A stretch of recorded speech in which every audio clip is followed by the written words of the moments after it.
নমস্কার বন্ধুরা, আমি স্বপ্না চলে এসেছি আজকে সকালে তোমাদের সাথে রান্নাবান্না দেখাতে। তো কী রান্নাবান্না করি না করি পুরো ভিডিওটা দেখতে থাকো। আর দেখো কত সুন্দর কালারের জিনিস দেখাচ্ছি সকালবেলা তোমাদের। তো এটা কীভাবে বুঝতেই পারছো, চাক করে কেটে নিয়েছি।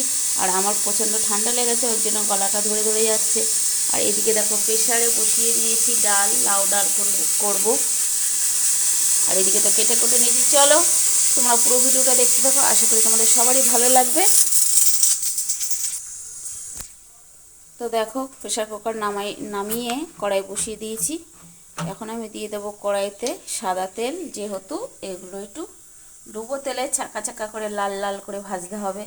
তো সেই জন্য কড়াইতে এখন আমি দিয়ে দেবো তেল। এই তেল চলে যাচ্ছে, এবার ওগুলো লাল লাল করে চাকচাক করে ভাজবো।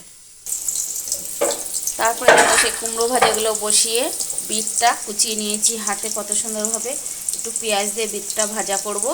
আর এদিকে করব কচু বাটা, সেই ফেমাস কচু, আমার হাত চুলকাবে না, গলা চুলকাবে না, এমন একটা দারুণ কচু। তো এটা এখন কাঁচা বাটা করব নারকেল দিয়ে। তো চলো এটা কেটে ধুয়ে নেওয়া যাক। তারপরে দেখো কচুটা কেটে ধুয়ে নিয়েছি, নেওয়ার পরে এই যে কুচি কুচি করে নিয়েছি মিক্সারের বাটিতে। আর এদিকে নারকেল নিয়েছি, সাথে লঙ্কা নিয়েছি। লঙ্কা একদমই ঝাল, এই লঙ্কায় প্রচণ্ড ঝাল, আর কচুতে একদম ঝাল না দিয়েও খাওয়া যাবে। তো আমি কচু তো একটা লঙ্কা দিলাম, সামান্য একটু ঝাল না হলে ভালো লাগে না, ওই জন্য একটা লঙ্কা দিয়ে দিলাম। মানে লঙ্কা ছাড়া এই কচু খাওয়া যাবে, এত দারুণ একটা কচু।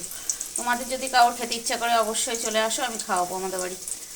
তো যাই হোক, এখন এই কাঁচা কচুটা বাটবো, কাঁচা লঙ্কা আর সর্ষে দিয়ে মানে মিক্সারে পেস্ট করব।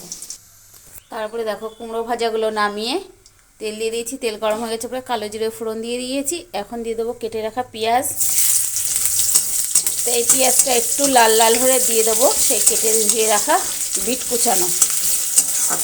আর আজকে তো তোমাদের একটা ফেমাস রান্না দেখাবো, একদম কী বলবো, স্বপ্নাদির হাতের ফেমাস রান্না কচু বাটা, কাঁচা কচু বাটা। একদম যে খাবে সে একদম পাগল হয়ে যাবে।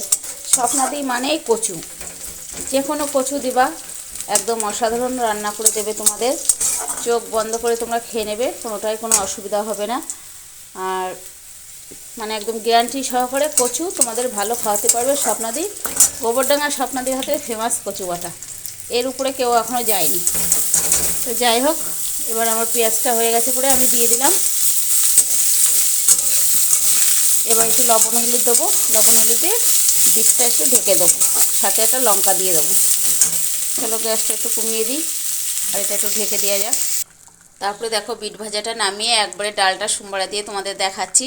ডালে দিয়েছি পাঁচফোড়ন, আর মানে ফুটে উঠেছে পরে দিয়ে দিয়েছি একটু ধনেপাতা, একটু মিষ্টি। আর প্রেশারে তো সেই সময় দেখিয়েছি ডাল সিদ্ধ করছিলাম। তো ডালটা দেখতে পাচ্ছ কত সুন্দরভাবে ফুটে উঠেছে। একটু ধনেপাতা দিয়েছি, লাউয়ের ডাল, পাঁচফোড়ন দিয়ে একদম পাতলা করে করেছি। চলো ডালটা এবার নামাই। তো তুমি একটু কথা কম বলো।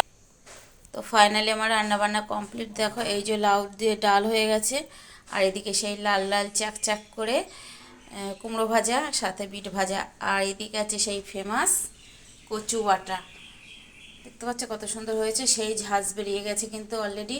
তো গোবরডাঙ্গা স্বপ্নাদের হাতের কচু বাটায় ঝাঁজ হবে না, এটা তো কখনো হতেই পারে না। আর মানে কি বলবো, কিছু বলার নেই। তো চলো রান্নাবান্না এই অবধি থাকলো, দেখা হচ্ছে আগামী নতুন আরেকটি রান্না ভিডিওর সাথে। তো চলো টাটা। ভালো লাগলে সবাই আমার জন্য একটু লাইক কমেন্ট শেয়ার করে দিয়ে যেও।